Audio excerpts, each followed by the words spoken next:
So I guess the three of you are quite advanced now in classes. So I wanted to ask you, since we are like a few and we have this time, just to ask you, how is your daily practice? How do you feel about it? Do you feel guided enough to do it? Do you feel quite confused of what to do? Because we hardly talk about daily practice or how we feel in our as Dharma practitioners, that you're like more advanced, like I said. So there's like always this confusion of because of this loneliness, that we are not in this society where everybody follows the same thoughts and the same views. And then when we started to see the differences, people might also find us quite weird or different. Like I remember Brian was telling us the first class that he was trying to do, as Shanti Deva said, like try to stay like a wood anytime we have mental perturbations, but then people are expecting us to react. So I just want to make we're gonna do like two different things today. Even we're gonna go through the next paragraphs too, and we're trying to finish the paragraphs that we must finish today. But we are, I wanted to like kind of ask you really, you can answer by questions of, I have no idea how to do my practice during the day, or saying, I kind of like do it like this and I'm not sure if it's the correct way, because like we're sometimes as teachers, I do worry a lot about how my students follow the practice. Obviously, I see you hardly because I don't teach too much in English, but I do think of you, and some of you, I've seen you often in different other activities also. So I always wondering and questioning myself, how do you feel in your daily practice? What do you do? Do you put things in the daily basis to be able to continue this Dharma practice? And besides that question that I'm letting you to kind of think a little bit about it, to be able to say anything is okay. Also, we're gonna do like a meditation, guided meditation today.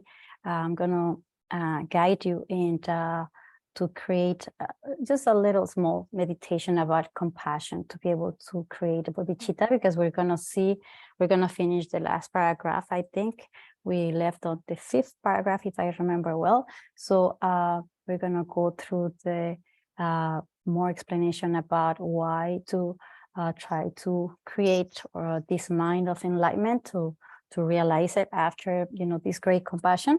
But then for that we must I wanted to like show you a guided meditation that you can also reproduce afterwards when you're alone, to be able to meditate on it and to reflect on it. So it's kind of like a calm abiding, a mix of calm abiding and a mix of analytical meditation, where we're going to be really trying to focus on great compassion, but going to different points that will help us to realize slowly and more this great virtue, which is the great compassion, which we say it's one of the best qualities among all the qualities.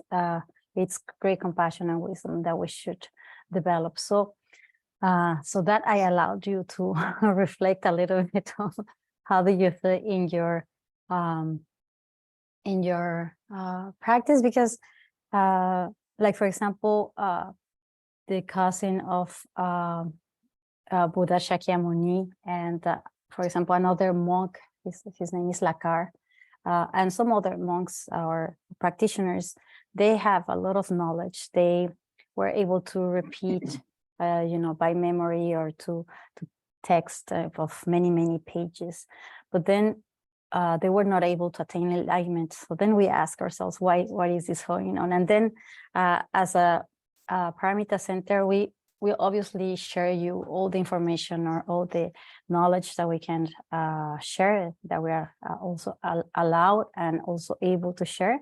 But in terms of practice, sometimes we're going to do certain practices at the center. Lama is going to do certain empowerments, but then after that, you're left all alone in that whole universe of the depths of the Dharma. So I'm wondering how you're taking your medicine. That's a question. Because the Dharma is a medicine. So how you're taking it, like pills or syrup, or what kind of medicine you think you're doing, and how you think you're going in it. So anyone that wants to start, we're gonna take a few minutes for that. Who's the brave?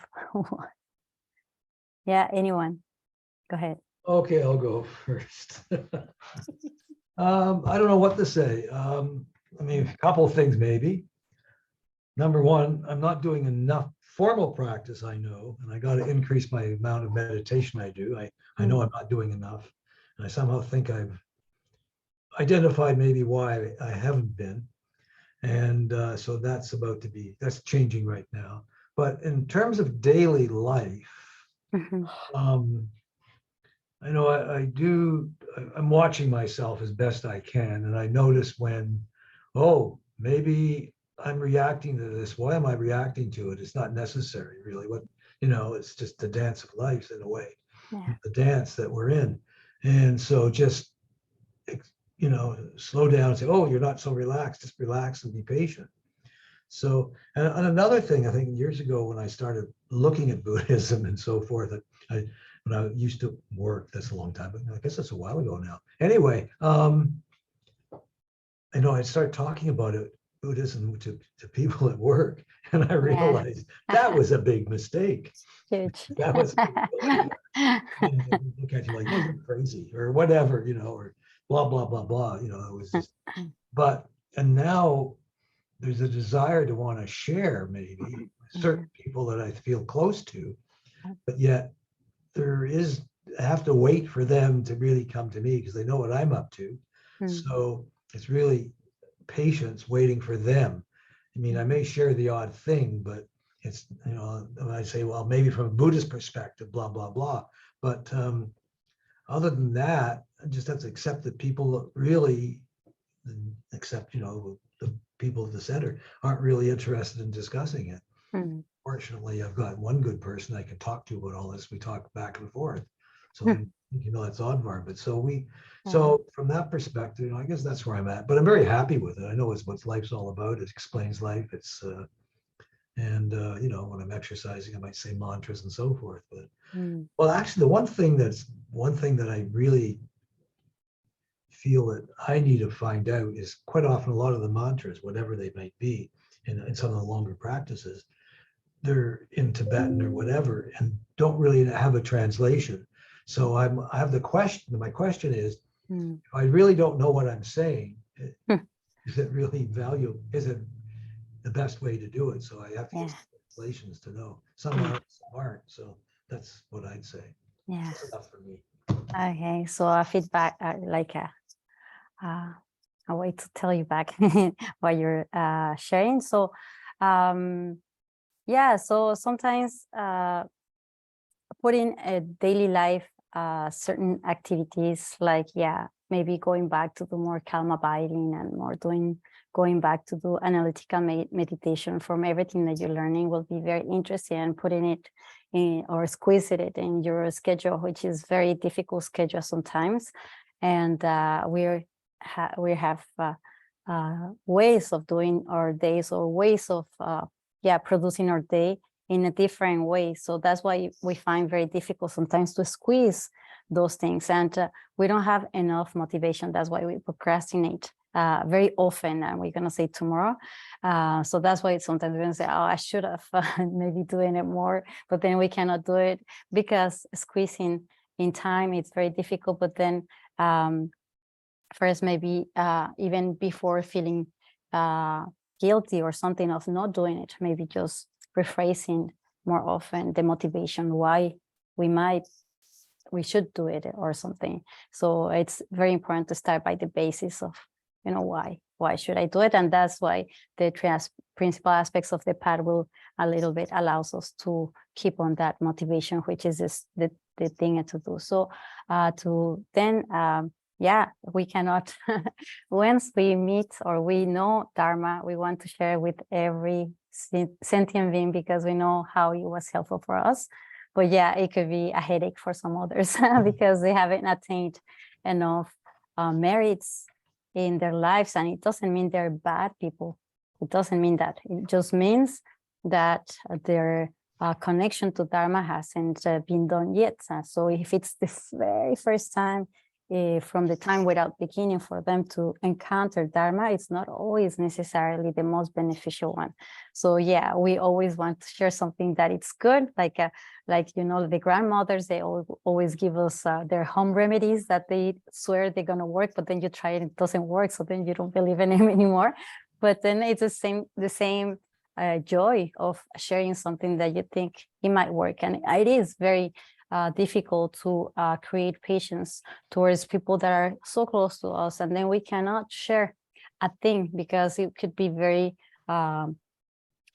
it could damage a lot the moment of the person. So like I have my very best friend, and she's going through a lot of mental perturbations, a lot of pain inside. And then I see her and I really don't know how to help her, right? We're not yet bodhisattvas, and I cannot share her everything that Buddhism says because she's not there yet. So it's a lot of patience that we have to build, and a lot of wanting to follow them in their own language. But then we can, in their own language, we can even share a lot of Dharma through our actions too, or through the way our lives are doing, and they might be inspired by it. So only like working in a very individual way, it could help us a lot to share that Dharma that we wish to share. So, and then for the mantras, not even all Tibetans and not even all monks that repeat certain mantras, they will know the meaning. Obviously, they are born in a culture where they learned many things before understanding them. And since they were little, they repeat the green Tara or the white Tara mantras, or any kind of mantra, and they know it by heart. And when I was for Monlam for prayers in Sakya prayers in the other weekend in Toronto, people and little kids, they recited by heart things that I had to read. And then if you ask them what it means, they say, I have no idea. Dharma is language so difficult to understand. But they do have this belief that even if repeating it, it will, with the right intentions, it will automatically give you enough merits to achieve whatever it is needed to achieve. So we have some, I don't know, I don't think you have yet that book in, I don't think you have the book translated in French, in English, sorry. So we have it in French. So we have the 100 syllable mantra translated. So in case you don't have it, what I'm going to do, I'm going to translate it. I'm going to translate from French to English, and then I'm going to send it to you. At least you'll have the 100 syllable mantra meaning of it. Also the Om Mani Muhi, Om Omoni Mahamoni Muni Yesoha. That one also have the translation. What others? White Tara. I don't know if I have the translation of the White Tara. Probably I do have it. So if I find some translations of the basics mantras, I will surely give it to you. And I understand that for many of us in the West, we need, I don't, okay, but I understand why people need to have the translation. I really don't care what I'm saying sometimes, but because Dharma was introduced in a very young age for me, so it was like a little bit different, right? And I didn't understand many of the things when I started learning, and so I really don't mind yet. But sometimes I do say some mantras, and I always like sometimes, oh, what that will be meaning. Sometimes I ask monks, but like I said, not all monks, and not they will know all the translations of everyone. They will know why we say them. They will know the goal to pursue of saying this mantra, but they might not know, because not everybody speak Sanskrit, and even for monks that understand a little bit Sanskrit, they also be very careful of not translating too much Sanskrit, because they say it means many things. Like Sanskrit language is a very powerful and deep and philosophical language, and it has not, like, for example, in Sanskrit, there are no bad words. There's no way to swear to anyone in Sanskrit, because it's not in their language, in their vocabulary. So just for you to know how different.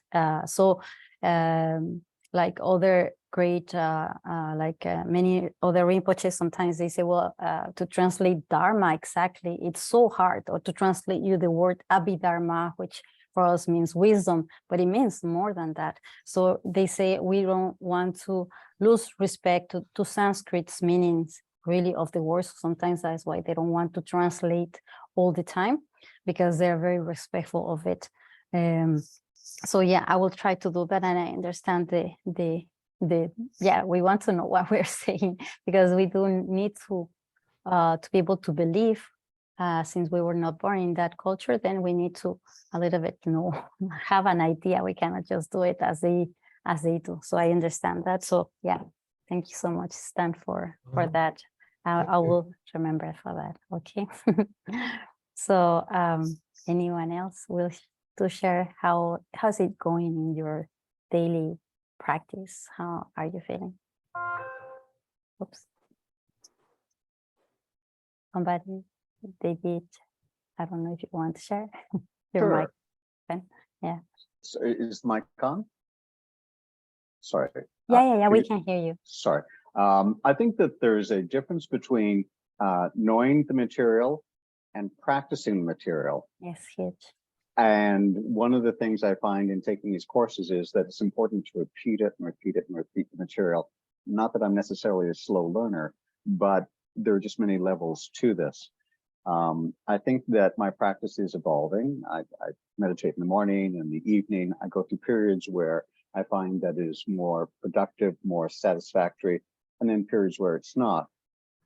When it's not so satisfactory, I tend to beat myself up thinking I've not done it well enough. And yet I begin to realize that, in fact, no, I've noticed that it could be different. And then I try to evolve. So it is maybe like the tide, it comes in and goes out. It's better, it's not so good. And in the process of it receding, I think that there are opportunities. I'm particularly challenged by the concept of equanimity, trying to be equally grateful for good and bad experiences, pleasant and indifferent and difficult experiences. And I think that that's where the lesson is. And so in the process of simply living and simply trying to get through each day, try to bring a little bit more awareness. And it's tough. It's tough because I find that so much of my life is spent on automatic. Yeah. I have ways of acting and perceiving and receiving and trying to be aware. And that's what I think the Dharma is for me at this point, at my very, very junior level of experiencing exposure, is just about being aware and not beating myself up, but not being more aware. Yeah, very interesting. So if there are possibilities, like I said before, to squeeze some time doing calm abiding and analytical meditation, it's very fruitful, because as you said, after we do a lot of things in the automatic mode, and then we don't realize why we did that. Like even brushing your teeth, we just don't even realize it. Sometimes it's like, I think I brushed my teeth, I was not sure. There's like a kind of like unsureness about it, because everything became so natural in a way. So the same way is as we try to retrain ourselves, to go another training again, one more time, in ways of seeing things and ways of living, daily living, like the way you breathe in and out should be Dharma in a way, in a perfect role, right? So to be able to create that breathe in and out Dharma, the only way is through repeating, as you also said, and not only repeating the text that will bring you a good memory of instructions, when hard moments come, that memory of instructions will come, as you say, automatically, as we already do some other stuff. They will come also those things. And that's why memorizing text or memorizing phrases or memorizing things, it's very helpful to be able to reproduce them on a daily basis. So, and then it will become, we become so familiarized to those ideas that then they will become the trained mind that we're trying to create at the beginning. So it's very interesting and fruitful to be able to like memorize as much as possible. For example, I have a student that he did memorize this text of La Maison Kappa, and then he said that he did it just by experience, and he after said, I now I understand why it's important, because every time I had these struggles or these difficult times, then the text came automatically in my mind, and then I was able to change a little bit my perspective of things, which is which I thought it was very interesting. So if you want to learn like one sentence or one something a day, it will be very, very nice for your practice, because it's part of breathing in and out Dharma. And yeah, being aware, it's like you said, it's the basis. If you wouldn't have this awareness and this attention towards our mind, then there's no way for us to be practicing. A Buddhist, we say it in Tibetan, Ngampa. So Ngampa is the one that looks itself inside, not outside. So really looking to your mind constantly without getting frustrated of your mental perturbations that come on and off, without getting discouraged by that behavior of your mind in certain moments. It will be very helpful. So awareness will give you, or will allow you to be able to observe it, and then to be able to find ways to fix it. Otherwise, if you don't look the mistake, you cannot be able to change it. If you don't look at the dirt spot in the wall of your home, even if you clean, you might not clean that certain spot. So really looking at that, it will be very helpful. So that's very, very nice to hear that. So far, you guys are going to the right way, very right way. That's very nice. There's still room to grow. Yeah, it's always a constant job until we find enlightenment. So that's why we take refuge until enlightenment. Also, that's why we try to develop the mind of enlightenment. So bodhicitta until enlightenment, because there's always a job to do. It's not a moment to take a rest. We're going to see it more through the different paragraphs that we're going through, but also to remember that this precious life is not always, it's not given first. So it's something that we earned, and it's not easy to find. So then if we take too many moments of saying, okay, now I'm not just going to take off the guard of my mind and just do whatever it pleases me, whatever I'm used to that comes in automatic power, then is when we lose sight of Dharma, is when we get very, very lazy in that way, which it happens many times, right? When we're like, suddenly you explode of anger and something like that, and you're like, oh, you realize, oh, yeah, what did I do? But then a little bit too late. But then it's part of the whole process. But being aware of your mind, and sometimes it could be very scary to be aware of your mind and to observe it more, because then you realize, it's quite dark moment there sometimes. And sometimes when we see it and it's so scary dark, then you don't like, kind of like don't want to do it and go back to pretend that everything is okay. But then yeah, going back to these dark spots of your mind, that comes in an impermanent way. So let's not just be afraid that are settled there all the time. So just remembering of impermanence, it will be very helpful not to be so afraid to look again to this mind, and not to give you like a low self-esteem of saying, oh, I'm a very bad person, I have like all these mental perturbations in me, but pretty much to just be aware and to acknowledge that, the first level, and then afterwards to be able to create a small change. And those small changes more often, then it will make a huge change. Then you will forget how it was before, and you will create a new one. So you have all that power to do whatever you wish to your mind. You only have to have, this courage and the knowledge, but not too much, enough knowledge to be able to produce the changes. So thank you so much, David. If someone else, maybe I will take one more, and then the next class I will ask the other ones that didn't participate. To someone else wants to like share something. How is it going, your practice? Yes, no, you're fine. You're shy. You're shy. Okay, that's good. I'm gonna. It's okay. I'm not gonna pressure too much. So, like, for example, if next class you wish to share it, or you wish to ask questions, mainly of saying, okay, I wake up and then what do I do? Where do I go? You can also ask those questions. You don't have to tell exactly what you do on daily basis, but mainly to see exactly what, for example, a monk has done. Did I invite a monk during my classes? Like, for example, Adriana, Stan, sometimes Brian, you've been in my classes. Sometimes I invite a monk, right? Okay, so I could maybe ask him. I don't think I could ask him. No, I cannot ask him this session because he's going to do his exams pretty soon, in beginning of August, and they're like, their brain is burning, studying. So I might not be able to ask him. I will ask him if to see Adriana. I think you know him, right? You went to India, Adriana? Yeah. Yes. Okay, so yes. you know Anu. So then yeah, we'll see if I can invite him. If not, if he cannot come because of his studies, I will see. So maybe you could ask him, or we can ask him, what is his daily life? What does he do in daily life every day? How do they do it? Monks, it doesn't mean they are enlightened.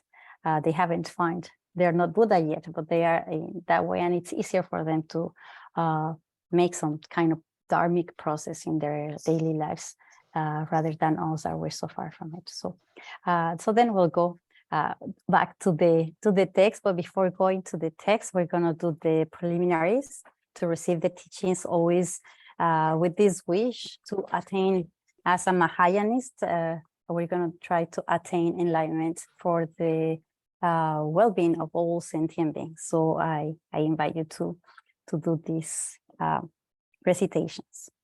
Homage to the teacher, transcendent conqueror, the one thus gone, destroyer of the enemy, Buddha, perfectly enlightened, all-knowing and good, to the one gone to bliss, knower of the world, supreme guide of ordinary beings to be tamed, unsurpassed teacher of gods and humans, Buddha, transcendent conqueror, glorious and victorious Shakyamuni, I pay homage to you.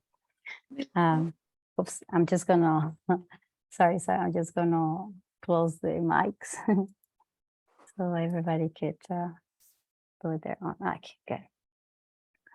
I pay homage to you, make offerings, and I take refuge in you. When you were born, O supreme among humans, you took 7 steps on this great earth and said, I am supreme in this world. To you who were wise, then I pay homage. Body, perfectly pure, sublime, and magnificent form, ocean of wisdom, like a mountain of gold, your fame blazes in the 3 worlds, perfectly enlightened protector, I pay homage to you. Endowed with the supreme size of a face like an immaculate moon, similar to the color of gold, I pay homage to you. Nothing in the 3 worlds is as pure as you, O incomparable great sage, I pay homage to you. Protector of great compassion, omniscient teacher, full of merits and virtue, as vast as the ocean, to the one thus gone, I pay homage. Pure because free of all attachments, liberating from the lower realms because virtuous, to the supreme and ultimate Dharma, that alone leads to peace, I pay homage.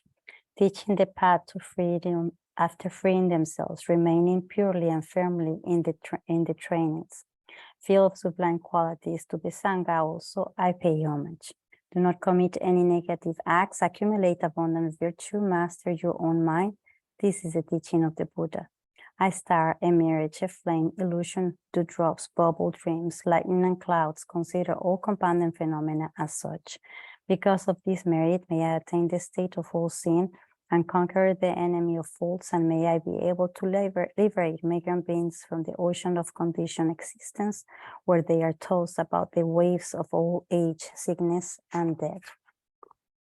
I offer this ground scented with incense, resplendent with flowers, adorned with Monmeru, the four continents, the sun, and the moon, all visualized as a Buddha field. May all beings delight in this pure land. O precious master, I offer this mandala of jewels to you. Sashi Buki Shushin Metotan Ridani Shin De Genpati Sange Shintu Minte Buwai Rokun Nam Tang Shin La Shopashu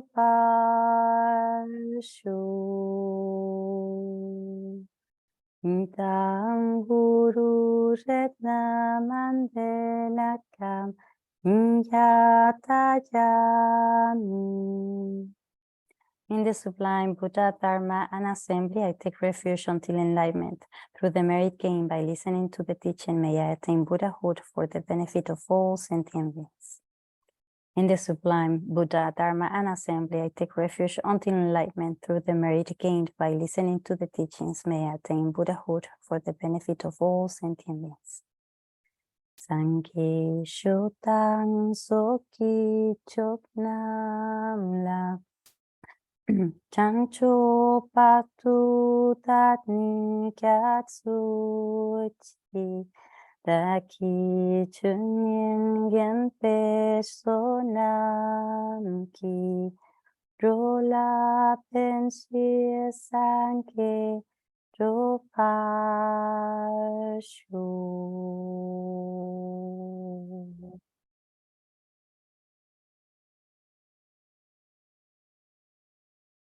Okay. So we start. So we were, like I said, in the fifth, I think we were in the fifth paragraph. We didn't finish the fifth paragraph. So the fifth paragraph says, just to remind you where we are, we were still in the first of the three principal aspects of the PAT. And just as a reminder, the three principal aspects of the PAT, we say the first one is renunciation, which it will be the cause of the second one, which is the mind of enlightenment, and which will be the cause of the third one, which is the wisdom, or realizing the reality, or realizing the non-self of self and the phenomena. So those are the three parts of the three principal aspects of the path. Also, as a reminder, there was one small text of 15 paragraphs that Lama Tsongkhapa wrote to answer to a question that his student had. So that's how many texts that come all from the words of Buddha Shakyamuni, but in different way put, so it will be easier for the students to get them. So the fifth paragraph said, freedoms and endowments are difficult to find, and life does not last. Through familiarization with that, attachment to appearances of this life is reversed. By thinking continuously about infallibility of actions and their effects and sufferings of samsara, not reverse, I think, we're gonna stop like that. Only by the reverse, sorry, I'm just gonna rephrase it. Freedoms and endowments are difficult to find, and life does not last. Through familiarization with that, attachment to appearances of this life is reversed. So we already talked about like maybe the first parts of it. So I just want to like to finish talking about it. So we're talking about mainly the importance of forgetting or really living away from us the 8 worldly thoughts, which are thoughts that come very often in our mind. So I just, because I don't know them by heart in English yet, I have to learn English version too, but then I have your Lamarim in English. So just to remind you, the 8 worldly concerns, or the 8 worldly thoughts that we have often in our minds, and it won't allow us to really create truly renunciation, because we're always attached to those ones. So the first one is to be happy when winning. So yeah, if you get something like it was my birthday not a long time ago, so then this weekend I saw my best friend, she gave me like a super nice present. So then obviously you feel like overwhelmed and so happy, right? But then if we should prepare not to be unhappy, which is the second eight of the 8 worldly concerns, to be unhappy when not getting something that we want, which happens very often. So if we didn't catch the bus, if we didn't get the salary that we wanted, if we were not able to buy something that we wish because we cannot afford it, then we're going to be very unhappy continuously. Be happy when fame, and be unhappy with bad reputation. Like Asanga Rinpoche said, why our mind should be disturbed either when we have, we hear like great things about compliments about us, or why we should be so unhappy or unstable in our mind, so fragile in our mind when somebody's criticizing us. So why we should produce such instability in our mind. It's so unstable that we can fall down in mental perturbations, either when we get happy or either when we get unhappy. When we get happy, we feel it's a joyful moment and we're like, yeah, it's very good that somebody compliments us, but then it creates, a more self-grasping attitude, and that will prevent us from really not going through those extremes of sight, and we lose sight of the correct view, creating this happiness. I'm not saying not to rejoice of the nice moments in life. I'm not saying to create like a neutral attitude towards things. So you can rejoice knowing the impermanence and knowing that what could come after, it will be something the contrary of what we're getting. So just trying to get the balance of impermanence on it will be very helpful. Then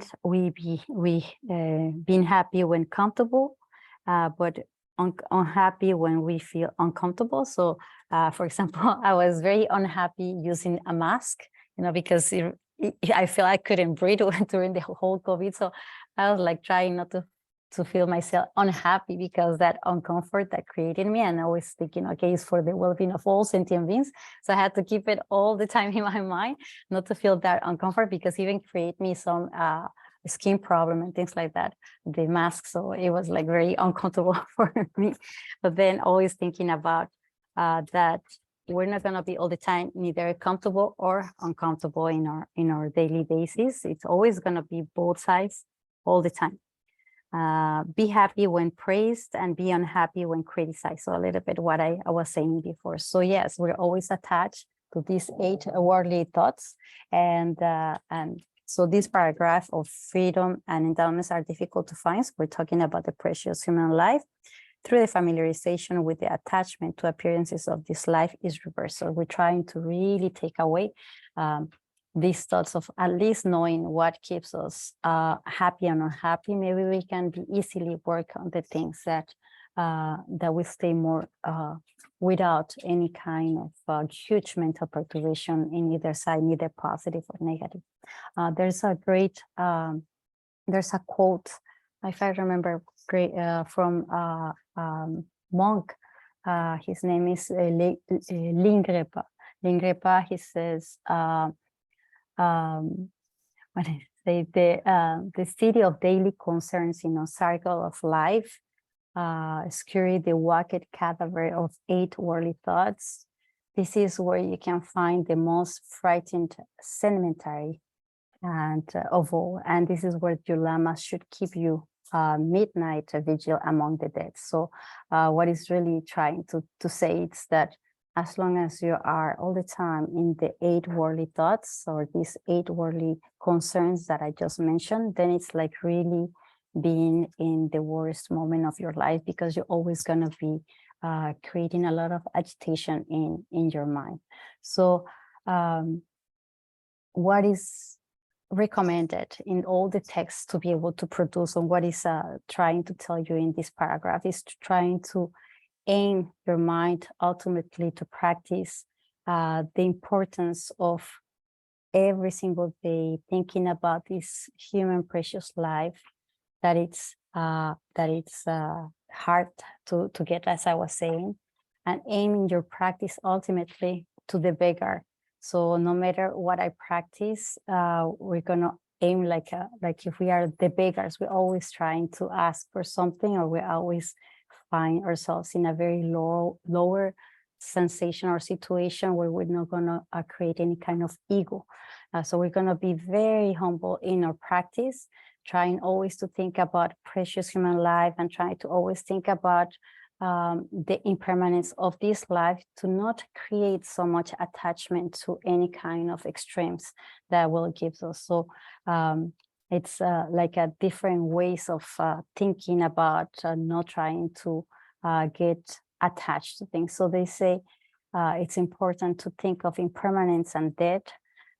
If we're not having this importance of that death will come in a way that we cannot stop it, that is our karma that will lead us to this death.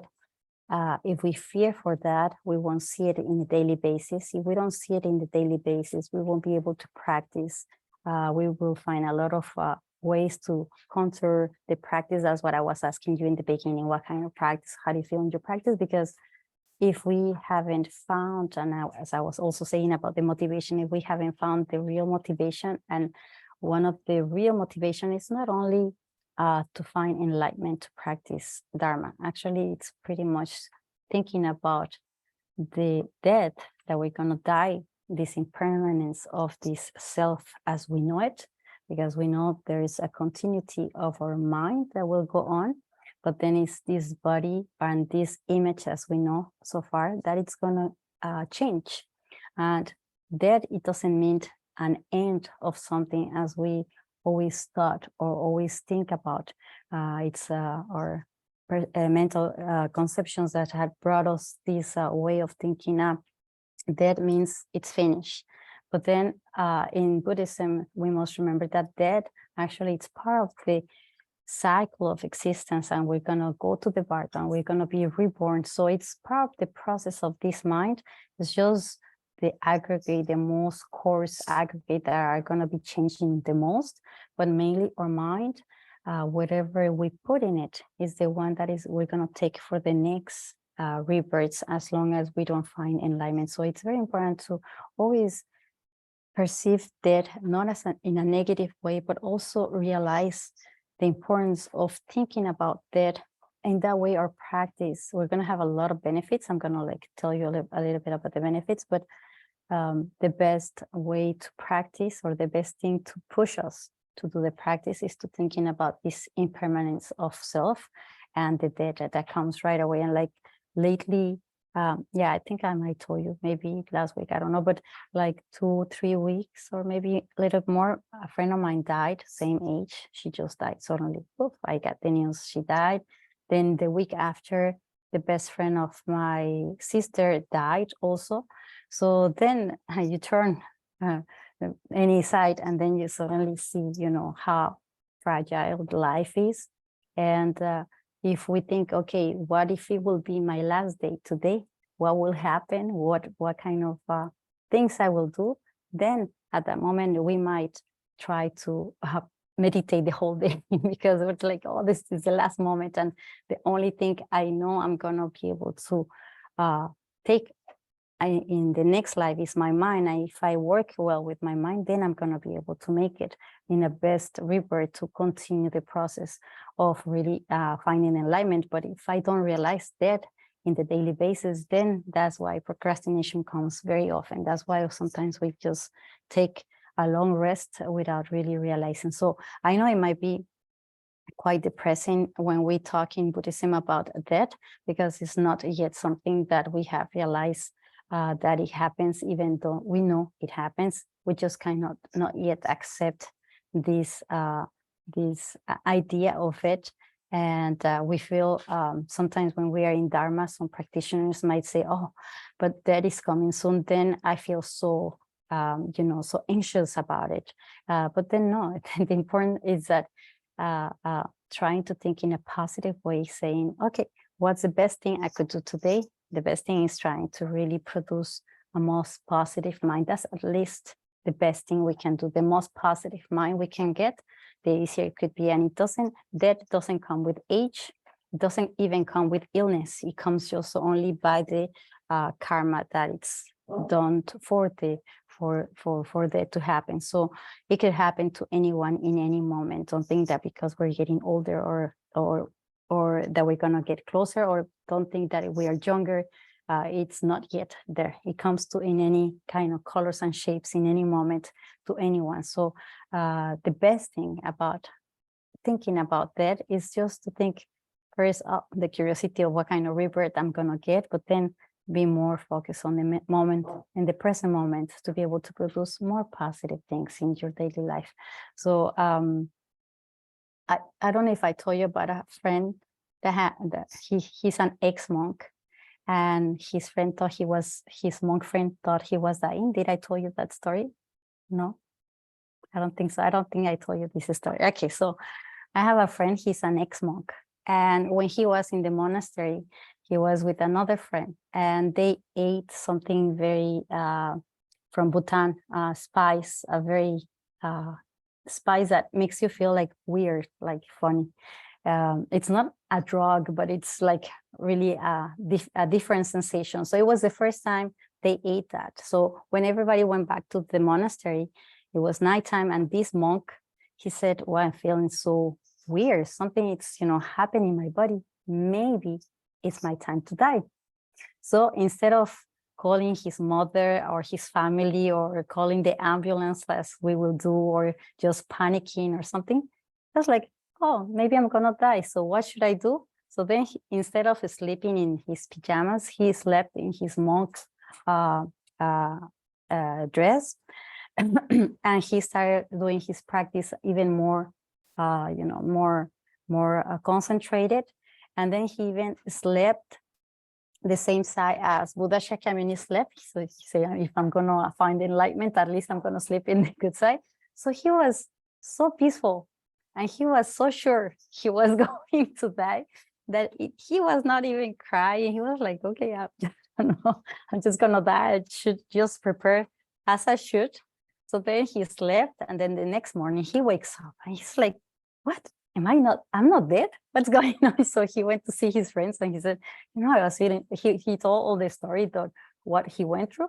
And his friends, they were like laughing at him, and they said like, you didn't panic? He's like, no, I thought I was going to die. So I was like really happy, because I thought maybe I'm going to be able to meditate and go into this meditation when we died, a very deep meditation. So he was like very relieved. So I wish that if I feel the time of death, it will happen the same situation to me. And I wish for you, because the most peaceful mind you have at the moment of dying, the better rebirth you're gonna get. But then to be able to train your mind not to panic at that moment of death, we should practice now. We should not waste our time doing other stuff, but practicing to be able to attain this kind of peace in mind about it. So even Lama Tsongkhapa also, I don't know if you've read, but he was, before dying, he was giving a teaching, and then suddenly he felt he was going to die, but he felt for real, not like the monk. And he stopped in the middle of the class. He said, he didn't even say goodbye. I think what they say in the story, that he just left the room, stopped teaching, left the room, and then he went to prepare himself to die. So just so peaceful. Obviously, Lama Tsongkhapa and all the great masters, they are well prepared for that moment. So then they teach us, or they suggest us to be well prepared for the same thing. So 6 benefits, and I think you have it in your Lamrim, but the 6 benefits of keeping your mind that you're gonna die, that it's gonna come, whether we want it or not, but better to be prepared for that. Your practice will become really pure. So you're gonna become really into your practice, really with the genuine motivation of creating a good practice. It could give you to gain some power, special things you might be able to get when you really focus on that and trying to like even produce all the stages of that during your meditation. obviously helps you to stop procrastinating, or to stop doing actions that might not be so useful for that. So yes, we can watch Netflix and some series of Netflix. We can do certain things that we like to enjoy in this agitated life or distracted life that we have. We can still balance those things, but it's also very important to try to come back a little bit into your practice, so not too much time in Netflix or series like that. It helps you to strive hard during your practice. So when you're doing your practice, you're going to be so mindful and not taking a lot of side distractions that will prevent you from really doing a good concentration. The fifth one, it will help you to bring the practice to a successful conclusion. So you're going to feel motivated before, during, and after that. And then they say you're going to die with satisfaction. So I wish that to everyone, that be able to die with satisfaction, or to be able to have this peace in mind with it. Obviously, if we don't think every single day about death, we're going to neglect every single moment of this precious life. We're going to spend our days or thoughts of what I want more, or what should I eat, or what do I want to wear, or how I want to look, or who I wants to love me. So it's a lot of thoughts of wasting time. If you don't think about that, you're gonna think less, or you're gonna be even afraid of thinking about that, and then it's gonna prevent you from really producing more positive things. It's going to delay, evidently, your practice. You're not going to practice enough. And that's why I was talking about the importance of motivation. But then if that is not a good motivation, we can find other motivations. But then that it's a good one. And if you don't think about that, you won't find any kind of joy or enthusiasm, or this positive attitude when you're starting doing your practice. So Lama Tsongkhapa, for example, he said that you have to think of how valuable and hard life is with all these, how do you call it, in freedoms and endowments in this precious life, knowing that not even your neighbor might have this precious life that you do have. So not thinking in a very arrogant way, but thinking about this valuable human life that you are able to get, that you earned, and that you should keep it as a precious thing and do the best on it.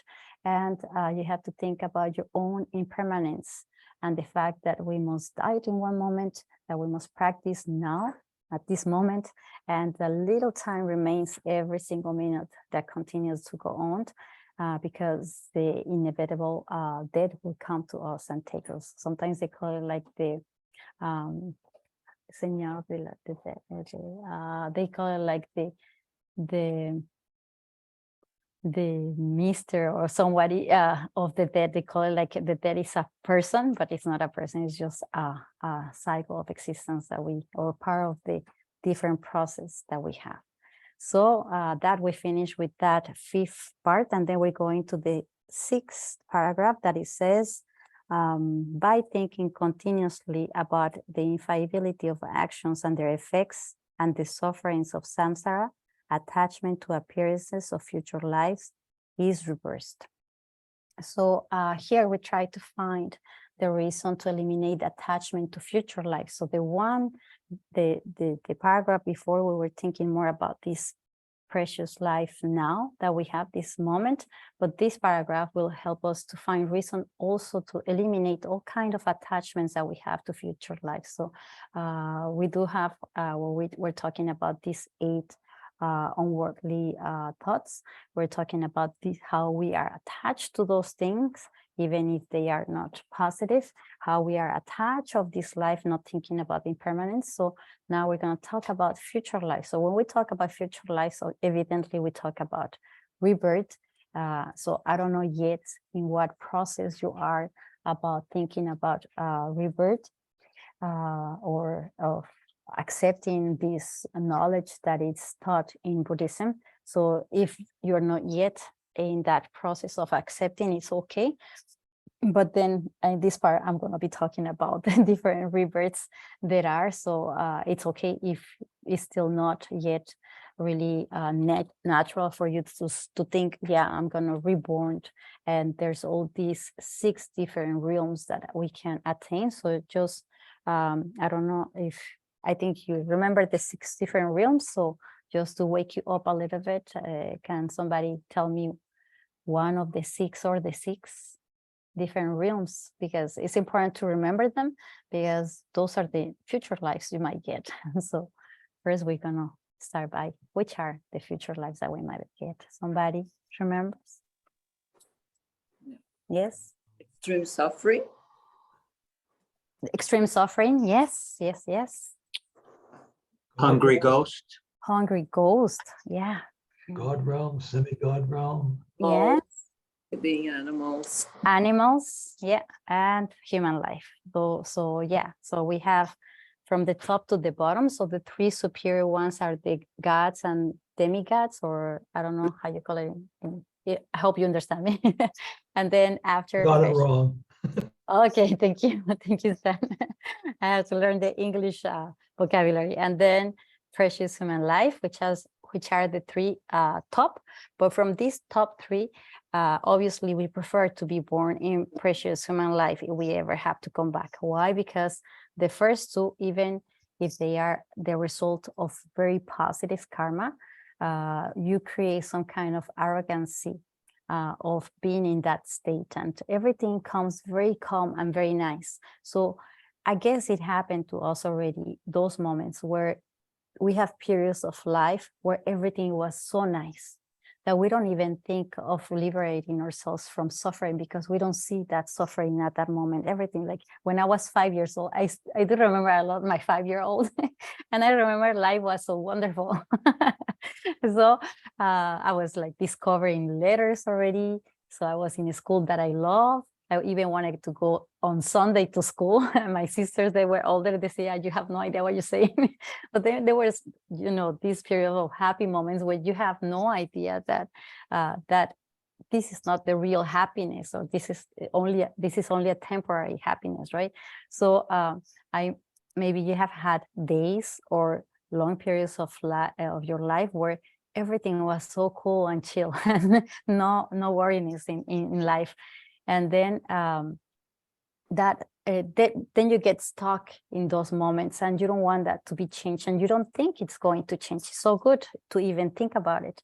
So then you just don't do anything to make it better. You just like continue. Obviously, having a good life, you won't create too many negative karma, but you won't work either to produce anything better on yourself. So that's what happened to gods and demigods. Again, myself forgetting, but then that's what happens with those 2 first kind of realms, where their life is just so nice and so calm and no trouble, because they earn it because of their as a result of their karma.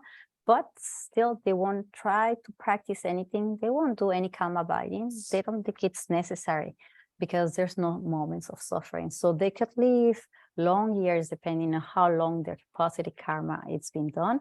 And then after, it's gonna like finish all their merits that they have accumulated. And then after, they're gonna be reborn, and they might be reborn in very lower realms, because they didn't do anything to change it, because they felt everything was very nice. So that's what happens. So that's why precious human life is the best one, because we have all the up and downs terribly. That's what makes us realize, or trying to realize, renunciation in our minds to be liberated from suffering. So that's what we say is the perfect type of life that we can have among the 6 ones, to be able to be liberated and to really create this renunciation that we're talking about. And then the other 3, the lower ones, are animals, due to the ignorance. They are hunger ghost due to the desire of attachment, and extreme sufferings due to the aversion that they created in the past lives. So those are the 3 also poisons that brings us all the time to the cycle of existence, but they created that because of a stronger actions. either by ignorance or by aversion or by desire attachment. So those are the lower ones, which are very, very suffering, as maybe I'm going to mention later, but also I could do it now. Like animals are just there waiting for what humans could do with them, either for their own ego, for food, or for work. So they're pretty much not able to think or to find a moment to contemplate life and to change different habits that they have. Like I had one dog, and she was like, I hope she's a Buddha now, because she was so wonderful. And I really thought she meditates sometimes, but it was just my way of seeing. But she was the best therapist. She used to work with as a therapist with mental deficiency. And believe me, she was a wonderful dog. But then the dog that I have now is really equal to all my agitations or my moments of agitation. So I see her and I see, oh, I'm exactly like her when I am so agitated, either for any kind of situation. So I see her mind, and I try to calm her down or to just pacify her agitation, but there's no way. She's just like so crazy. So obviously we have this advantage that we can be able to sit down and to think about it. But I doubt my dog sits down and think or reflects a little bit of what she did, or she shouldn't eat anything that she finds in the street and things like that. So she doesn't learn. So so that's the difference between animals, that we have found many beautiful animals and things like that, but obviously their mind is not there yet to be able to contemplate or meditate on things. And then hunger, ghosts, and extreme sufferings. Obviously, one, it could be feeling, they say the kind of life that they could be having is either feeling like the extreme suffering. They could be feeling hot or too cold, but for during all their life. So imagining feeling cold all the time without stop. That's similar to what the extreme suffering might be feeling. So a very discomfort, and a lot of discomfort, and a very, very not peaceful life at all. So in extreme suffering, there is no moment or there is no place for them to meditate, because they are in extreme suffering. And if, as we remember our moments of suffering that we also had, but happily they were not permanent, we were able to see how much suffering we create through that suffering, and it prevents us from being able to find any positive thing. We just kind of like get into this contaminated cycle of suffering all the time. So that's what extreme suffering has. And hunger ghost is like trying to get something that they could never get. So imagine you being hungry or being thirsty. I think thirst is the worst.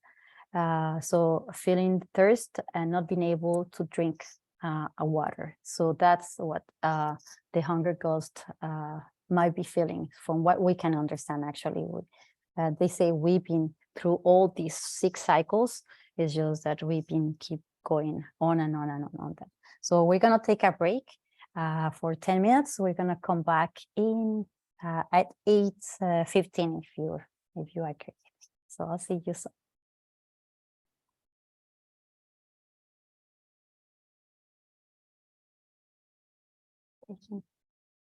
Recording.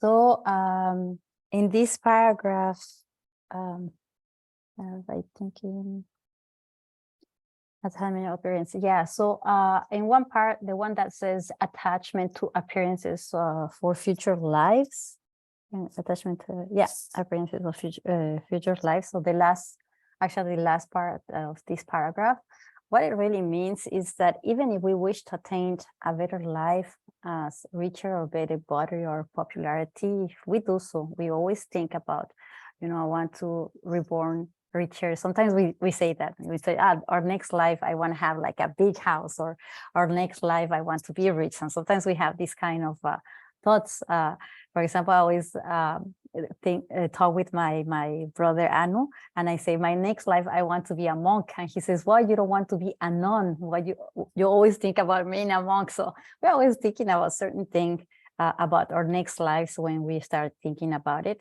So if we are thinking about those kind of things of becoming richer, even becoming a monk, which it will be a better kind of life, but but still, it's kind of like an attachment of an idea or something, like I want to be a singer or an actor or popular or somebody. So we're still not having the right intention to attain enlightenment, really, because we're still thinking, oh, I'm going to be reborn in something.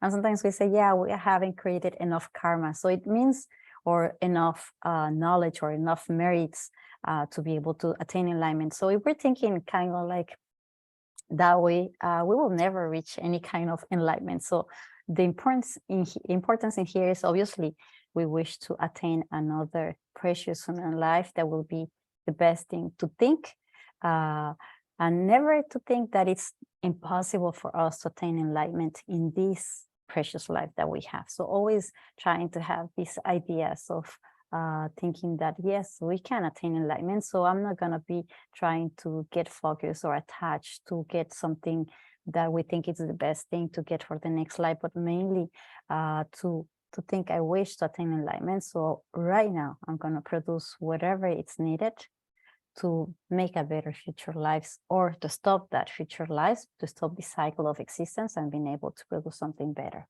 So and the other part, the part that says the infallibility of actions and their effects and the sufferings, well, pretty much the infallibility of actions and their effects. So what it means like that, obviously, we're talking about the law of karma. So through the understanding of these two factors, which it's always actions that will create effects, or we have results. If we are able to realize the thing that we must put in place to be able to produce not only a better result, but also something even better, and to be able to contemplate every single action that passes through our mind, our body, and our speech, and knowing that everything that we produce, it will give you any kind of results, positive, negative, or neutral, depending on the kind of actions you put. So then it will create a very most awareness, as we were talking before, this importance of awareness of every single movement that we do, because action is a movement. And this movement that we create either in our mind, through whatever we reproduce when we speak, and everything, our body, and not necessarily if we help somebody and we help somebody with their things, the groceries, or it doesn't have to be like a coarse physical action. It could be a very subtle, but everything can be a result of something, every movement that we do in these three kinds of doors that we call them. So understanding also the principal action, the principle of action, or the main reason why we do the action and the consequences, and contemplate the various types of suffering in this cycle of existence, will help us to not create any kind of attachment to a future life. Oh, hold on 1 second. Just 1 second, it's just that I don't have any more battery and I don't want to get off. Give me just 1 second.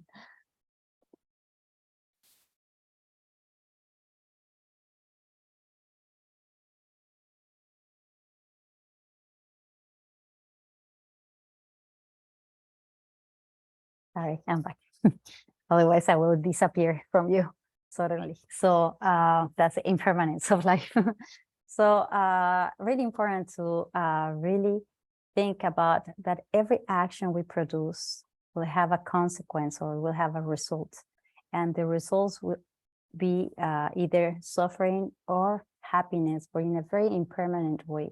So obviously, we will try to create more actions that will produce happiness, even though they are impermanent, and even though they're not the ultimate happiness we're creating, but the most positive actions we create, the calmer our mind will be, the less distracted and the less agitated mind. And that will bring us more ways to be able to focus and to contemplate and to meditate and to practice for real Dharma. Otherwise, if we are all the time agitated by the result of our actions, or bad actions, or the wrong actions, I don't want to say like bad, but like the mistaken actions because of our mental perturbations. So obviously it will create suffering, and that suffering, it will create automatically more suffering. So then it just goes on and on. So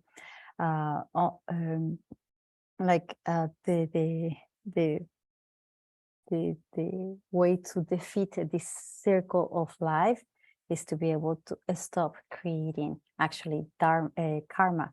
And the only way to stop creating karma is to be able to attain wisdom or to eliminate the ignorance. But then is the next step. But at least as we realize and we accept that all the results of any kind of things that we have now were created by your own actions in the past.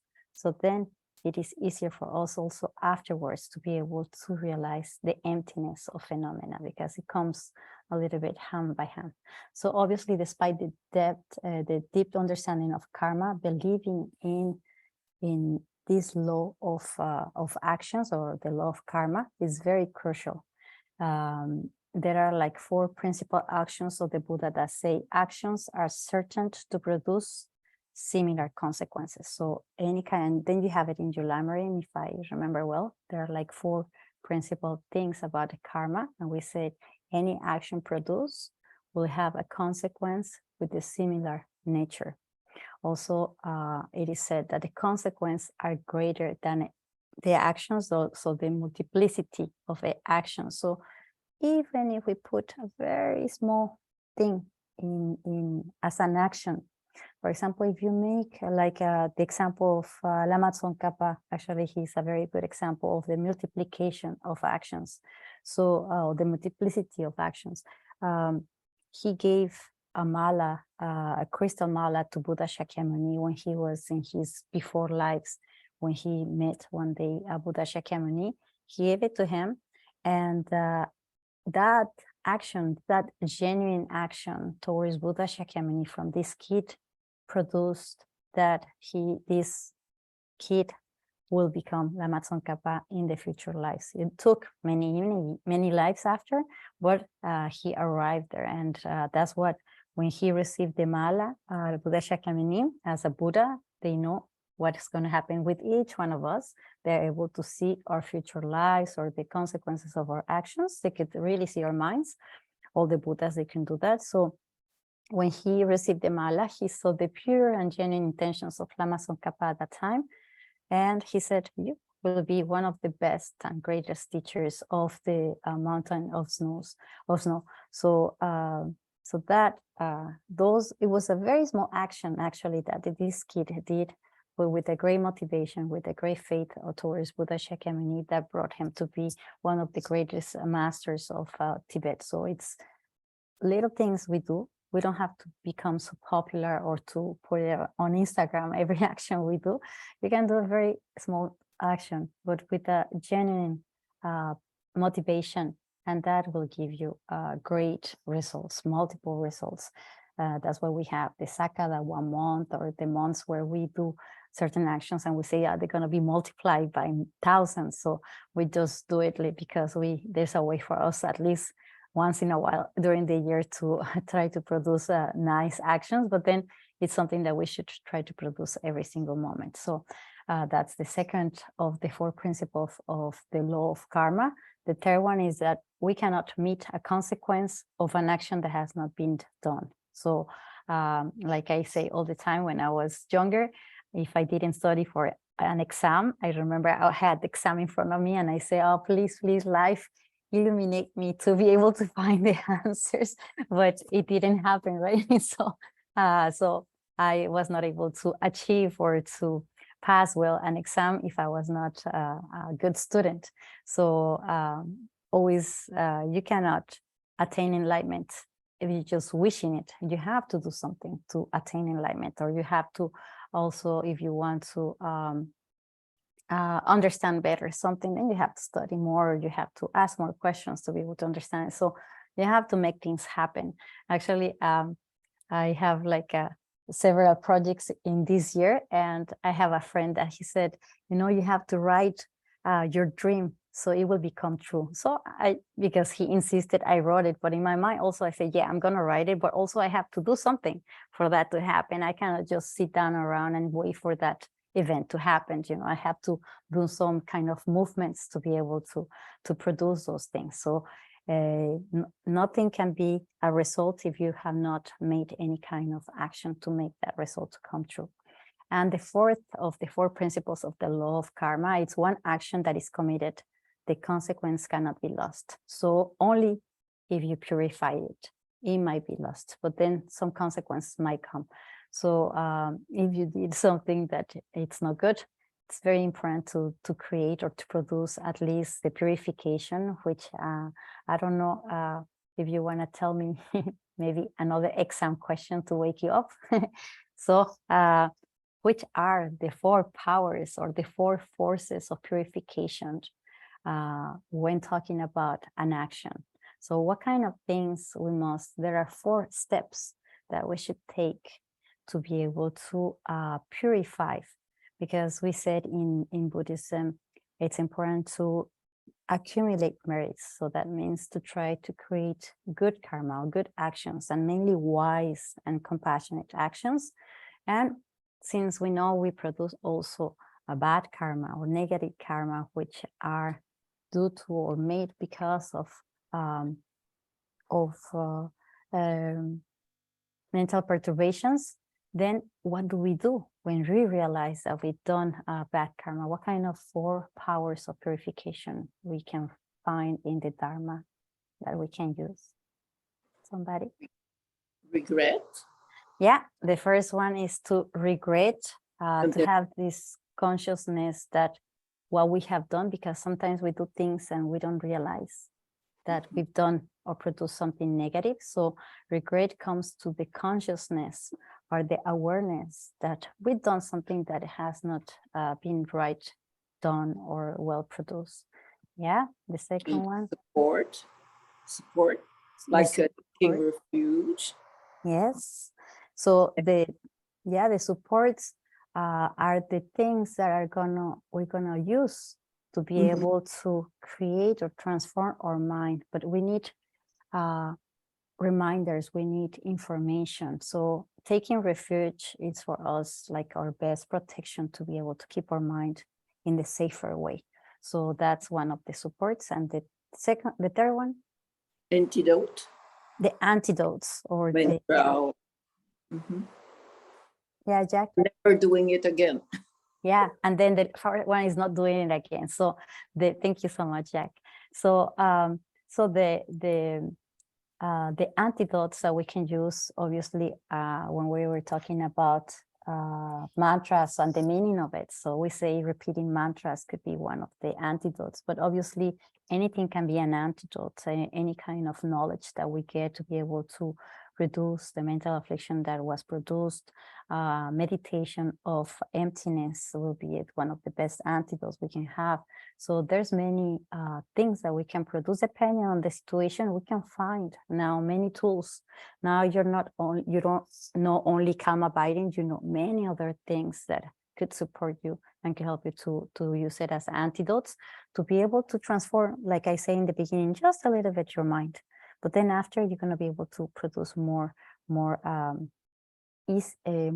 natural things that will come from your mind. And then the last one is to stop producing the emotion. And I laugh because it's so hard. It's very hard because we have this tendency of producing same stuff all the time, the same kind of mistakes all the time. It could look different, but at the end, if you're really aware of it, you go into the same thing. You know, you fell down same way all the time. Sometimes it's harder, sometimes it's softer, but then it's basically the same thing because we are familiar. We found this familiarization through the same stuff, and we kind of like reproduce them over and over and again. That's why they come so natural sometimes, and we just kind of like do it so easily, and then it's too late to go back. But it's okay. We can also say sorry all the time. We can go back to try to like explain things, but then trying to stop it, it's really tough. So it's one of the hardest of the 4. I think the first one, the regret or the consciousness of knowing and being aware of the thing that you did, it's very difficult sometimes because sometimes it's very subtle and we just don't, we think we should be like that or we should act like that because the whole society tells us that it should be like that. And then the last one, the like stop doing this thing, it's the most difficult thing. So for example, like getting angry, it's something that is very popular, right? And it's part of the society. And actually, like I say here, a lot of my friends, they say, oh, you have the right to be angry. So then suddenly it comes into your mind very subtle. And then suddenly you say, okay, so I'm gonna get angry because I have the right to be angry. So then you get angry and then you realize how much damage you do through anger, not only for the other one, but for you too. So then undo that mental concept of, yes, you have the right to be angry. Then that's hard part to stop doing it because then you see it in everywhere in your society. You see everybody getting angry of certain things or uncomfortable with certain things, and you say, maybe I have to be like that way. So those 4 powers of regret of karma, it's very tough to do it. But if you haven't talking about the first question that I asked about what kind of practice you do, that should be, or that could be actually, I'm not saying should, because it's your choice, but is recommended very strongly, or that you practice these 4 powers every single day. So at the end of the day, really trying to like recapitulate, or I don't know if I said it in English, but try to bring again all the things that you did in the day that happened or that went through your mind, your speech, or your body, and then realize, is this, which side is it? Is a positive karma, negative karma, neutral karma? And then if we find some negative ones, even if they're little, try to go through these 4 powers of purification that will be very helpful to change and transform your mind every single day. So before going to sleep, like, I don't know if you know the story of this monk, I don't remember his name, and he started doing that, but then he says, I don't even remember what I did 1 hour ago, right? And so what he started doing, it's like a little job, and then he had like 2 plates with and he had like black and white stones. So every time he remembers something positive or negative, he started putting in the plate and in the respective plate. And then one day he realized how many black stones he had. And he said, no, I have to do something. So, but until realizing it, then you know. But if you don't realize it, or you don't, you're not aware of the things, you can keep on going, thinking that it's normal because it's been part of something that you're familiar to. So you think it's normal, it's okay to be like that. So it's a very quite difficult thing, but then it's part of these thoughts about the action and effects and the work that you have to do. There is like a quote from Nagarjuna that says, no virtue brings all sufferings, and all the birds of misery, virtue brings all the happy birds, and happiness is in all one of the birds. So actually he's trying to say that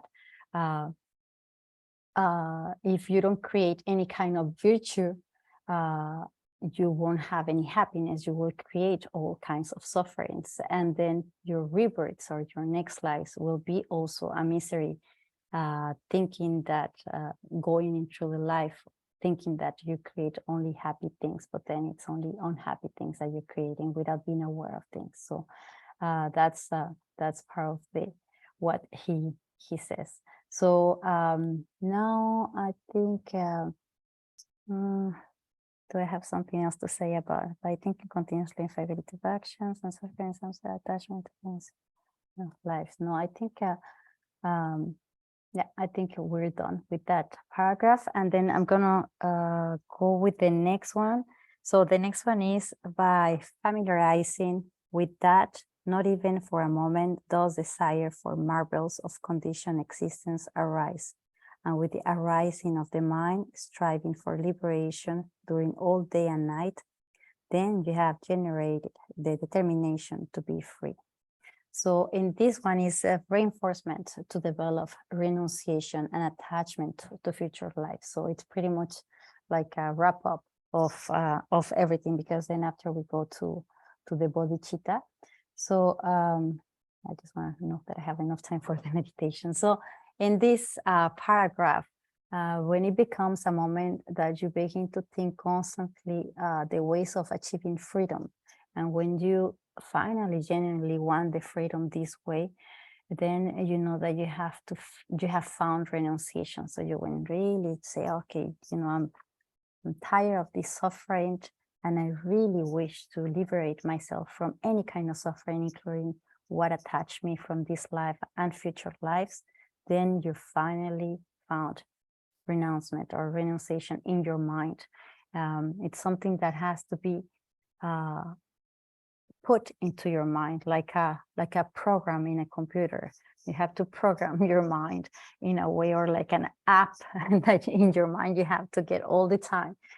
If you haven't found renunciation since the moment you wake up, then all your actions will be like very disoriented and very like everywhere, very, very not well directed. Instead of when you find renunciation, then you're going to be able to create every single moment to be a special moment to cause or to create this liberation from what you're doing. So renunciation is one special cause that brings you to what we call the great compassion. If you didn't create renunciation, you won't be able to create the great compassion. Is the cause of it. And to get this compassion, you must find the true thoughts of renunciation. So as you see, they come together. So if you think, yes, I have compassion, we might have very conventional kind of compassion when we try to help others in different ways. But great compassion is given through the knowledge and the realization of renunciation, a truly and pure natural renunciation in your mind. So if you still agitated or distracted by anything that life gives us or the future lives might give us, and those distractions are the ones that make your daily day go on and on without stopping a little bit and just trying to find any kind of peace in your mind, then you still haven't found renunciation. But with this paragraph, we say by the familiarization with that, and not even for a moment does desire for marvels of conditioned existence arise. So not any kind of distraction or any kind of gold that we can find in this kind of existence will be good enough for us to again focus on those things, instead of we're going to be trying to force ourselves, as they say, striving for liberation during all day and night. So even through your dreams, you're going to try to find, even when you're sick, mainly when you're sick and you want to liberate from suffering, but day and night you want to be liberated. So for example, I love when I go to sleep, because like, I love that, but then I have to think of not being attached to that moment, but instead of always trying to make my mind to be working towards this wish to generate renunciation, to be able to create the causes of great compassion. Do you have any questions? In the meantime, I take a little water. No questions? Okay, but at least I took a little bit of water. So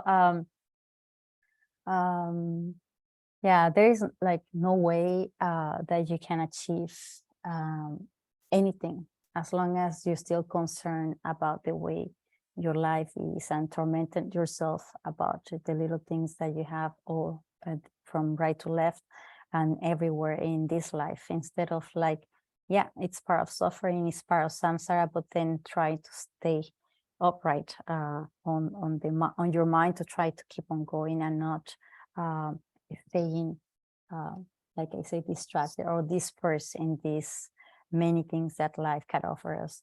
Like Shantideva said, if people like this have never before, even in the dreams, they dream felt such as a wish just for themselves, to how can it come for them to others. So he says, if people haven't trying to achieve renunciation for themselves, how can they try to help others to be liberated from suffering. So sometimes we see others in suffering, and we wish them to be fine. Like, for example, if a mother sees their kids very sick, or you see somebody that you love in a very suffering state, and you want them to be liberated, you cannot liberate them, or you cannot help them at all, because you haven't really found this way to renunciate or liberate yourself from suffering. So then first you have to start doing it for you, and then you have to be able to do it for other ones. So yeah, I think that's all for this part. Yeah, okay, that's it for that part. So it's very important to understand that renunciation starts from your own self. And even if you say, oh, I have a great heart and I wish everybody to be fine, or I suffer a lot when I see others in suffering states, it's a very good motivation for us to practice. It might help us to start doing this renunciation. It's like I say, like a conventional compassion, but then we have to start by the real renunciation from our own sufferings. And that's the only way for me to create or to go on after to realize great compassion. And this great compassion, it will be the door open for me to be able to find enlightenment. So it goes step by step. So if we don't find every single step, or if we don't go in every single step, we cannot go backwards. So I cannot find wisdom, or I cannot find great compassion without really realizing renunciation. So with this, we finish the first, the part of renunciation. And now we're gonna go to the second, yeah, because the book is written in four times. So this is the second part, actually. The third one, I don't remember what, is about the bodhicitta, or the great compassion. So in this section, we will touch on why we need to wish for enlightenment, because actually we want to create great compassion to attain enlightenment, because enlightenment, it's a way to achieve Buddhahood, and Buddhahood, it's all those beings, or yeah, all those beings that are able to eliminate all their mental perturbations, to be able to attain the perfect wisdom to help all sentient beings. So that's actually Buddhahood. It's not somebody very powerful with many great qualities. It is, but those great qualities are given or are developed because of the wish to help other sentient beings. So it's always all sentient beings at the end. So in this part, we're going to focus on great compassion to wish enlightenment. So we're going to go to how to go and to develop this mind of enlightenment, and we're going to go to know if we finally developed it. So the first paragraph, it says, if renunciation is not accompanied with the mind of enlightenment, it doesn't act as a cause of the perfect happiness of unsurpassed enlightenment.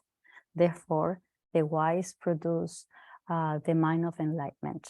So in this first paragraph, as I say, we're going to talk about the reason why we must develop the great compassion.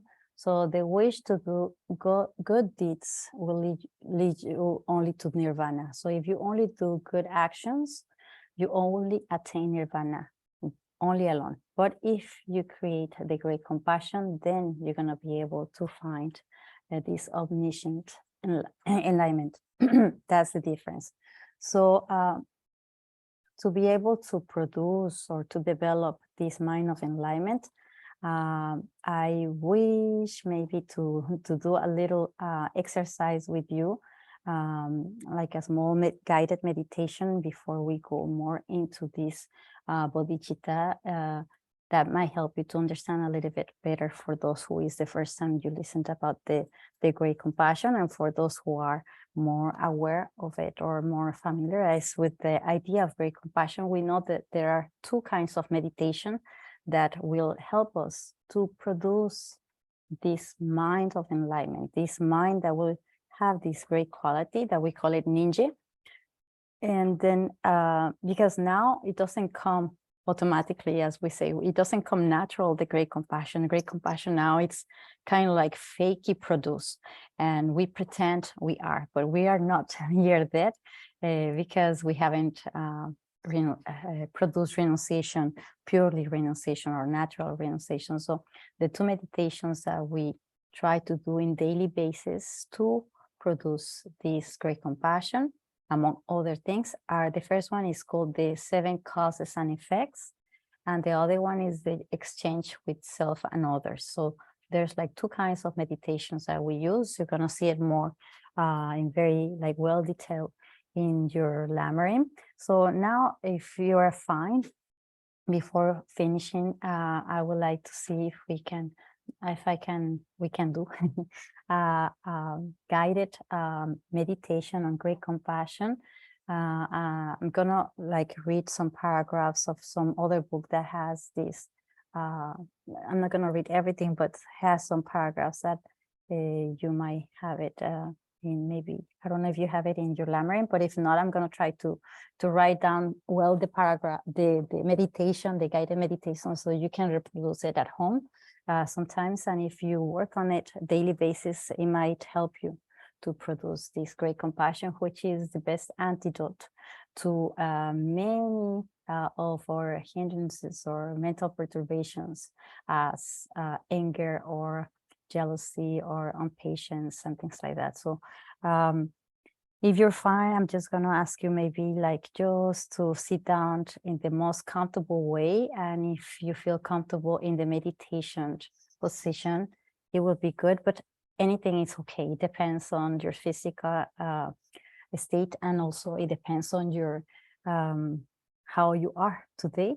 And I'm gonna try to guide you slowly through this. But first of all, I'm just gonna try to maybe go a little small chanting that I'm gonna do to be able to bring you a little more of awareness, or a moment of where you can find more mindfulness in you.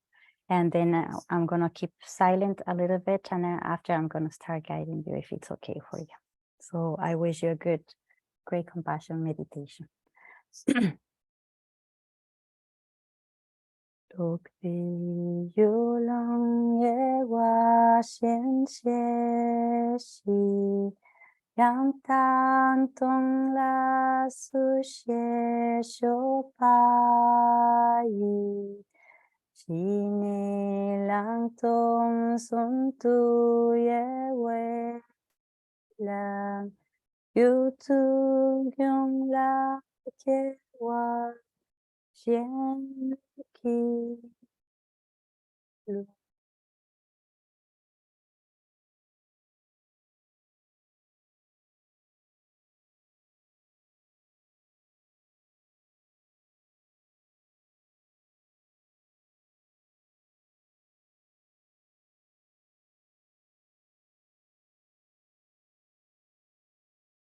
So maybe at the beginning, I ask you to be just aware of breathing in and breathing out. Try to stay focused on your breath.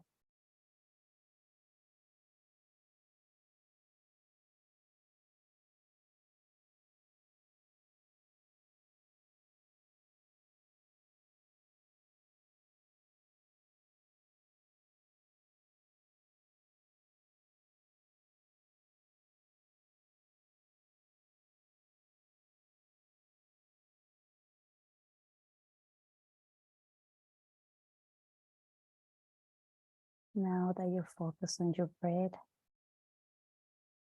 I invite you to think about this precious human life that you have, and the opportunity to have, that you have to sit down, to be able to breathe in and out, and to contemplate.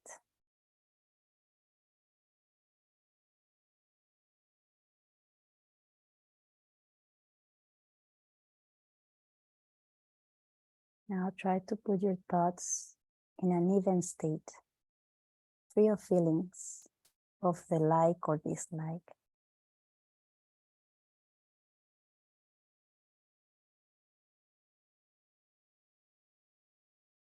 To bring that kind of feeling of neutral state or even state, you can think about someone who is for you a neutral figure, neither your enemy or your friend.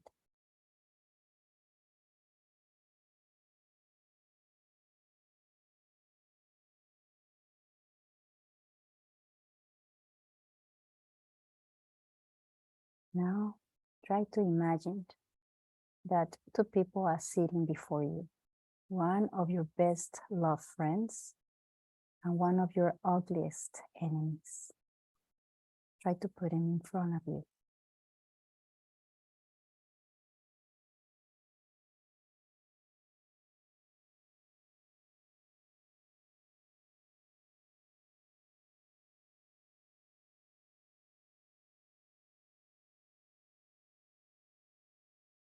Now that you have chosen one good friend and one of your enemy, I invite you to look carefully at your friend.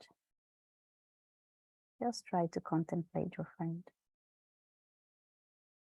And while you're looking at him or her, think that in many of your previous life, taking birth as your enemy, this friend might have been. Maybe this great friend that you have, it has hurt you in the past lives.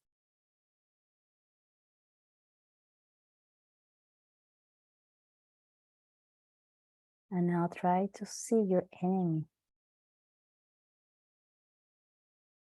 And also think that this enemy in the past lives, taking different rebirths, maybe was your friend and helped you the most.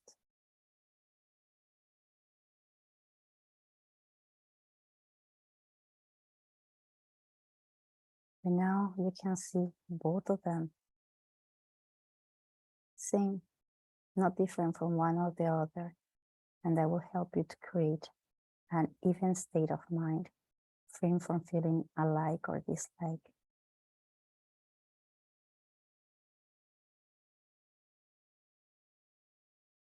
Try to see them with the same love.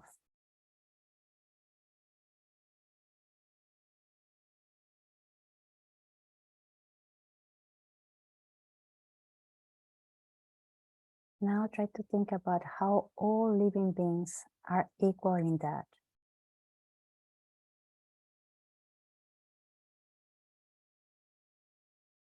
Try to think that all these sentient beings in front of you, they also wish to be happy and to find happiness.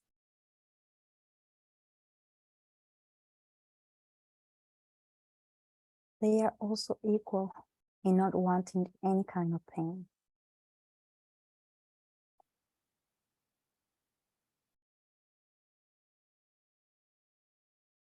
They are equal in that everyone has acted as both my enemies and my friends many, many times. So who am I supposed to like and who am I supposed to dislike?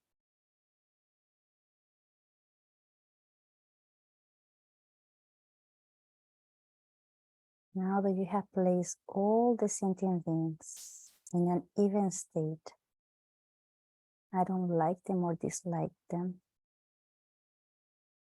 Now you can look at them and recognize them, all of them, as your mother.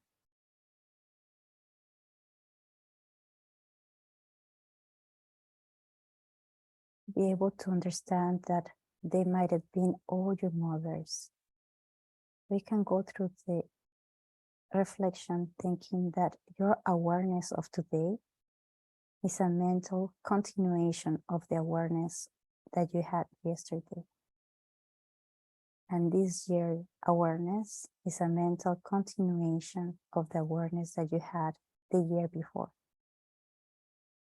Just so your awareness over this entire life is a mental continuation of the awareness that you had in your former life. And the awareness you had in your former life was in turn a mental continuation of the awareness you had in the life before that. And you can continue back in regression like this and absolutely never reach same point where you can say, prior to this, I had no awareness.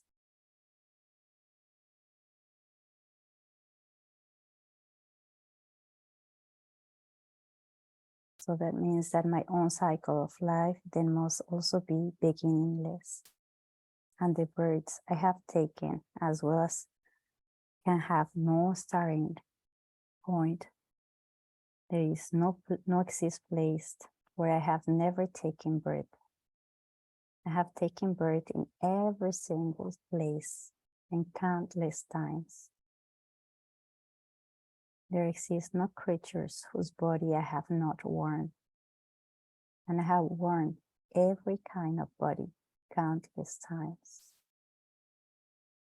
Those lives I have taken as a dog are themselves beyond any number to count. And the same is true for every living being. Therefore, there exist no beings who have never been my mother.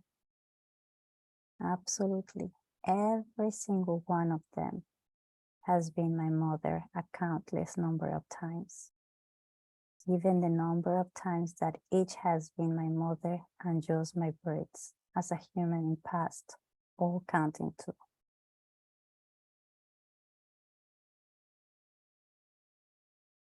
But starting by taking your mother in the present life, trying to realize how she began her hardship for me while I was still in the womb, that she gladly taken it upon herself to avoid anything she felt might hurt me.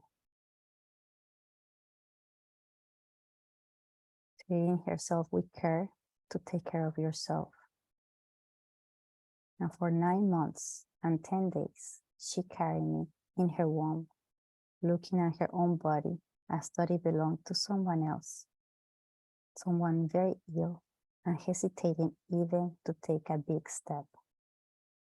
And as she gave birth, my mother was torn with violent suffering, excruciating pain, and yet still felt an overwhelming joy, as thought that she had discovered some precious gem that will grant her any wish.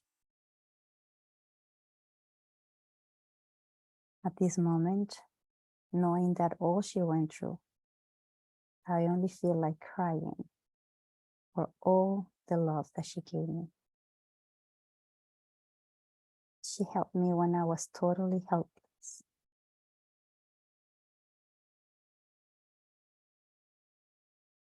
She warmed me every time I needed to be warm, and she greeted me with a smile of love.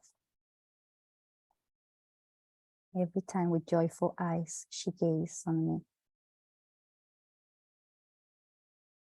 and wiped my face when I was crying. She gave me the best food she could ever give me, and she did her best to protect me from any hurt, and she did her best to get me any good.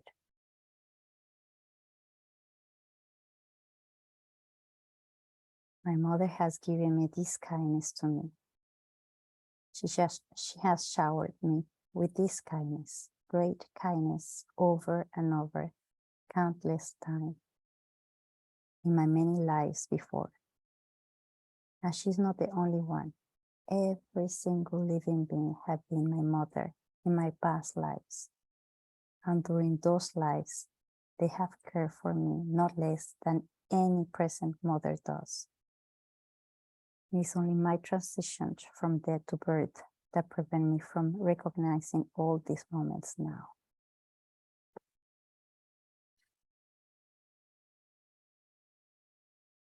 My wish for enlightenment is to develop a wish to repay this great kindness.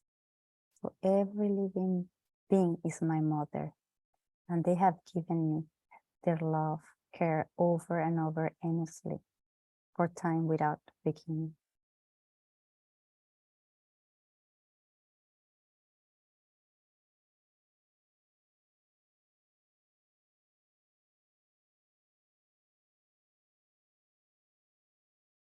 Every single thing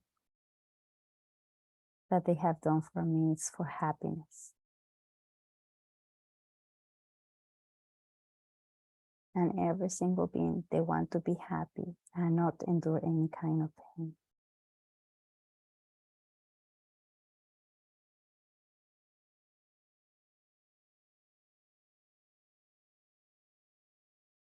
And I always think that all living beings, that it could be good for them if they could find every happiness and every cause of happiness. And I wish they could. And I will see that they will find that. And how good it would be if they could all be free from every pain and every cause of pain. I wish they could, and I will see that they find that.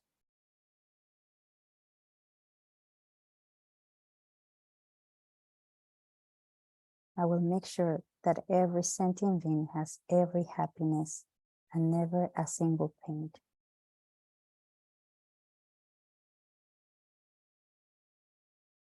And it's going to be only myself that is going to be able to help them. And I will rely on no one else.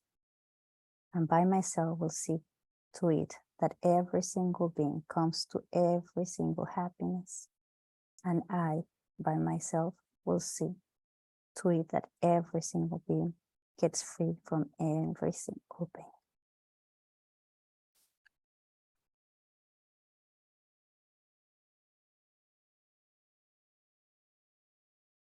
So if I reach the same state as Buddhahood, I will by definition have brought both mine and others' benefit to its perfection, and that every single ray of light that emanates from me, whether it be an action of my body or my speech or my thoughts, will have the power to accomplish the ends of countless sentient beings. And so, for the sake of every living being, I will do anything I can do to achieve this great goal, the state of Buddha.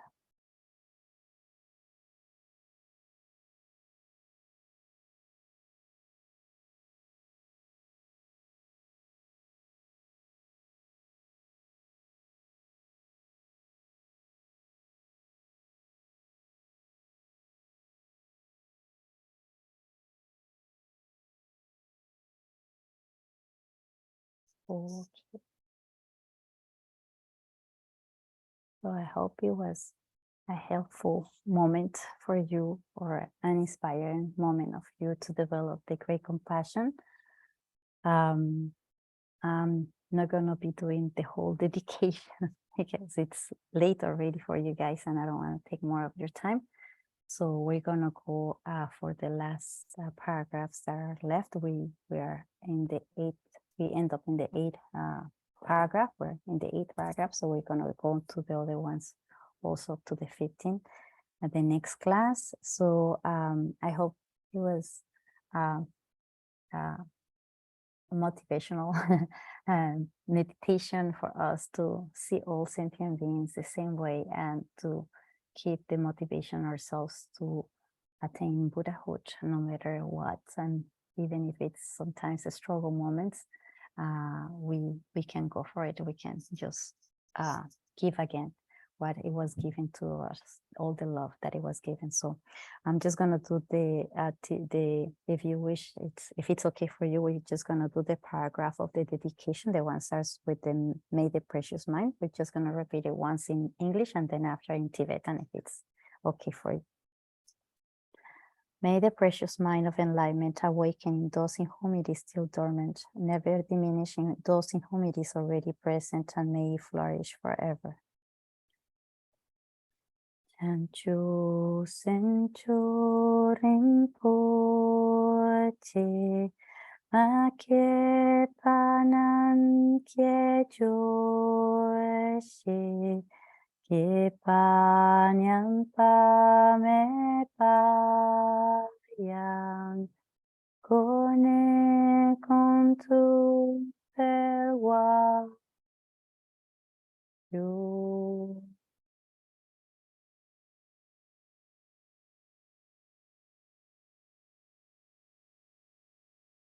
So dedicating today our day to wish the happiness of all sentient beings. So we're like 1, 2, we are 9. So it's very powerful. It's very powerful that. So I wish you a good week. I'll see you next week, the last class that we have.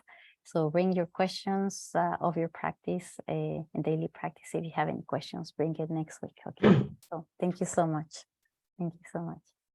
Thank Thank you you, Nora. Good night. Good night, night. everyone. for everything. Have a good week, everyone. All right. You. Bye. Good night.